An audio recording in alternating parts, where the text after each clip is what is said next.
Today, I'll be going over the diet that got me from this to this. This picture was taken last year in Hawaii, and because it was a big family vacation to Hawaii, I was trying to cut and get lean so I could look good. But unfortunately, it ended up with me being fat on the beach. I didn't want to take my shirt off because I didn't look good, and I felt pretty terrible too because I just spent the last few months obsessing over getting lean just for this vacation. I put a lot of effort into it too. I was quite health conscious at the time, and I thought being vegan would be the best for my health. So I would try and eat high protein while restricting myself to vegan only foods. And so I would eat a lot of tofu, beans, kale, and just like a lot of foods like that, as well as a lot of like fake vegan versions of foods, which are all very highly processed, like Beyond Meat, etc., etc. And so because a lot of these foods aren't great on the digestive system, I was also bloated a lot of the time. But I could only last so many bland and textureless like chickpea and tofu and kale salads before I would just cave in and I would just binge and I would eat like pizza and ice cream and just complete like junk basically.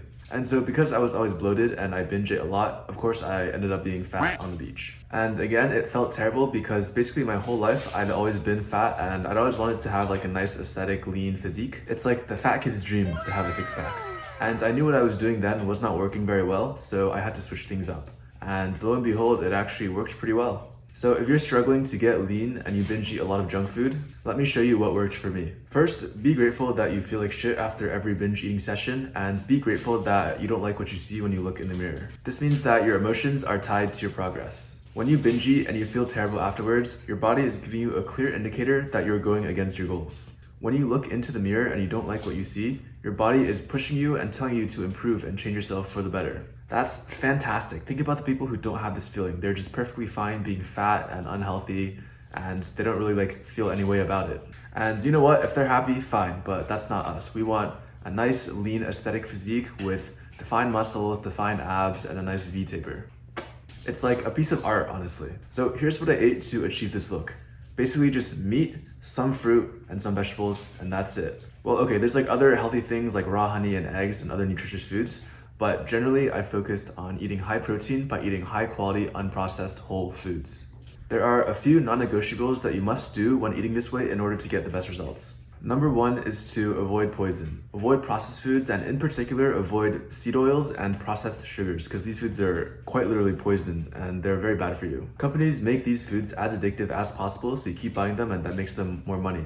Like these big food companies literally have teams of scientists that spend their whole day trying to figure out what chemicals to add to a certain food to make it taste even better, to overload your taste buds past their natural limit. And because these foods taste so good, they're extremely addictive, but because they have a lot of shit added into them, they're not very good for you because a lot of the compounds just aren't good for you that they add into these foods. And they're also usually very calorically dense, which means that if you eat a lot of them, you'll be eating a lot of calories, which makes it very easy to get fat and chubby. So avoid this shit at all costs. No seed oils, no processed sugars, and just avoid processed food in general. The less ingredients something has, the better. Eat high quality foods. As I said, I mainly eat meat, some fruit, some vegetables, and some various other miscellaneous healthy foods. So for protein, you have a lot of options. You have high quality beef, lamb, chicken, fish, eggs, etc., etc. Just try and buy the best quality protein that you can. And what I mean by this is in the US, we have like organic grass-fed beef and like organic grass-fed lamb, as well as things like, free-range, pasture-raised chicken, wild-caught fish, just things like that. The better source your protein is and the better source your food is in general, the healthier you should be.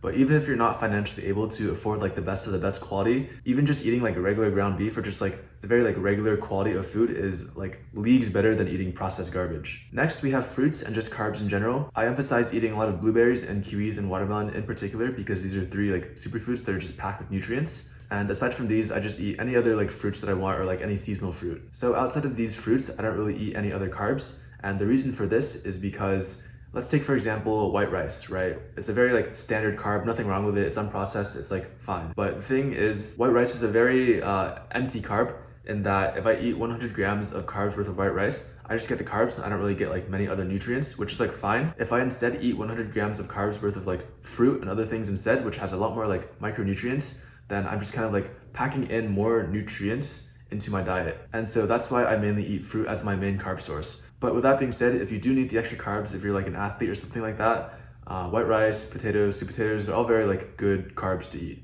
Next up, we have vegetables. I eat things like leafy greens, broccoli, arugula, carrots, bell peppers, onions, and just whatever seasonal vegetable is available. I do emphasize that I don't eat too many vegetables because eating too many can be a lot of fiber, which can also be tough on your digestive system, which can cause bloating. So that's why when I say meat, some fruit, and some veg, I really emphasize like only like some veg, but like not too much. As for fats, you have a lot of good options here. We have avocados, we have eggs, which also have protein in them, and we have fatty cuts of meat. But if you do choose to eat a lot of fatty cuts of meat, try and make sure that these cuts of meat are very high quality, because for a lot of these animals, they store their toxins in their fat. And so it's better to kind of eat like grass-fed beef versus regular grain-fed beef, because it'll have just like less toxins in general. So your cooking oils are a pretty big source of your fat intake as well. And so for these, we want to make sure that we're using high quality fats such as extra virgin olive oil, avocado oil, grass-fed beef tallow, butter, ghee, even coconut oil. And like that's pretty much it. We don't want to use any like seed oil, like no vegetable oil, no canola oil, because that stuff is like pretty inflammatory. So just stick with like the oils that I listed earlier, and you'll probably see pretty drastic improvements to your health. Number 2 is to get enough protein. You generally want to aim for about 1 gram of protein per pound of goal body weight. So for example, my goal body weight is 170 pounds, and so I'd aim for around 170 grams of protein. And you don't have to be like super strict about this. Like if I ended up eating like 157 grams of protein per se, I wouldn't be like, oh my god, like if I don't eat these last 13 grams of protein, all my gains and all my muscle are just gonna like disappear, and I'm gonna shrivel away, and I'm gonna be super skinny like a stick. That's just like not how it works. Generally, as long as you're within the 120 to 180 gram range, like you'll probably be fine. Like obviously it's better for you to be closer to your protein goal, but as long as you're within this range and you're like an average like guy, then you'll probably be fine. And eating enough protein makes sure that your body has enough protein to kind of repair your muscle fibers when you work out, so that you can maintain muscle mass while you lose fat. Number 3 is to be in a caloric deficit. And this is just calories in versus calories out, which is the fundamental law of nutrition. And although there's a lot more to nutrition than just calories in versus calories out, such as like how the calories are used, your insulin levels, etc., it's still a very good baseline rule to follow. And at the end of the day, if you eat less calories than you burn, then you'll lose weight. You'll want to track your calories for the first 3 weeks of your diet, and in doing so, you'll be able to figure out things such as how many calories you need to eat, how many grams of protein, your macronutrients, etc. What this also helps do is for the foods that you commonly eat, you'll be able to figure out how many calories and how much nutrition is in these foods, and over time, you'll kind of be able to just eyeball something and kind of eyeball how many calories and how much protein it has. And eventually you'll get the hang of how many calories a lot of foods have. And so for example, I don't track calories at all. I kind of just like eyeball it and keep like a very rough tally in my head, and this works out for me. Because in my opinion, it's not very sustainable and it's just not like fun to be meticulously like exact about like exactly how many calories and how many grams of protein you eat on like MyFitnessPal and just like logging every single gram of like just everything you eat, right? So the goal is to be able to kind of eyeball something and get like a rough estimate of how many calories and how much protein is in that food. Number 5, only drink natural drinks like water, tea, coffee, etc. No Diet Pepsi, no Coke Zero, none of that processed artificial sweetener garbage. Even if they are 0 calories, they're just not great for you in the long run and not good for your health. So we want to avoid these as much as possible. Next up, we have some more like popular drinks like Fairlife, other protein shakes, even Celsius.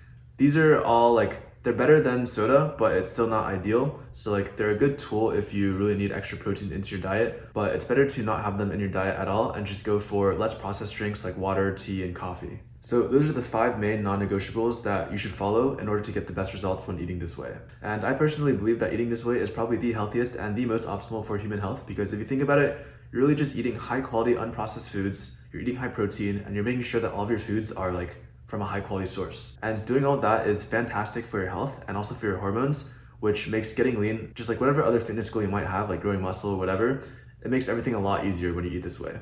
And so with that being said, I think eating this way is just absolutely delicious as well. Like I love eating this way. Like I look forward to my meals. I genuinely look forward to like my lunch and my dinner every single day, even though I like pretty much eat the same thing every single day. So to give an example of what my day-to-day meals might look like, I usually just eat very similar things every day because it's just easier to prepare and there's like less like mental load in actually cooking the food. And my main meal is essentially just a pound of like grass-fed ground beef, and then I stir fry in some like veggies, and then I eat some fruit with that, and like that's it. And it's like absolutely delicious. And like every now and then I'll have some like steak or whatever, sure. But this is like the thing that I eat like 95% of the time probably. Every single time that I eat this, like I always enjoy it. It's always really good, and I like look forward to eating this. Like after I record this video, I'm about to go eat dinner, and like I'm about to eat this exact same thing, just ground beef and like vegetables and stuff stir fried together, and like I'm really looking forward to it. So what about cheat meals? And my answer to that is you don't really need cheat meals. And this might kind of sound like bullshit because it might sound too good to be true. And I know there's that rhetoric of, oh, cheat meals are good for me every once in a while, but let me explain. These high quality unprocessed whole foods that are listed above, the goal is to love to eat these foods and to start craving these foods because they're really nutritious and they're really satiating. Just imagine that you don't want to eat a cheat meal because you'd rather eat something like salmon and broccoli and sweet potatoes. That might sound crazy to you right now,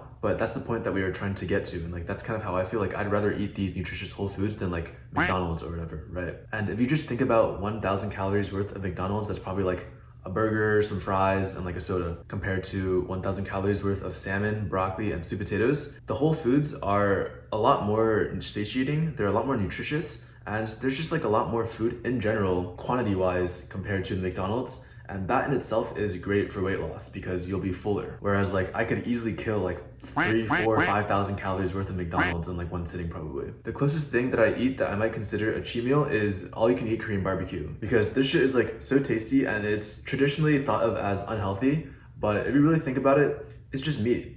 It's just mainly beef. There's some like lettuce and kimchi or whatever, but like all that stuff is like good for you. And obviously like if you overeat to the point where you really gorge yourself, then like yeah, it's a lot of calories. But it's all like good calories. It's all very nutritious and satiating foods. So with that being said, that is exactly what I ate to go from being fat and chubby on the beach to this. If you have any questions, you can just leave them in the comments below and I'll try my best to answer them. I'll also leave my email in the description and you can just email me any questions you might have so we can work on a more like one-to-one basis. But yeah, that's all I have for you today. Thank you for watching. Thank you for your time and have fun getting lean. Bye-bye.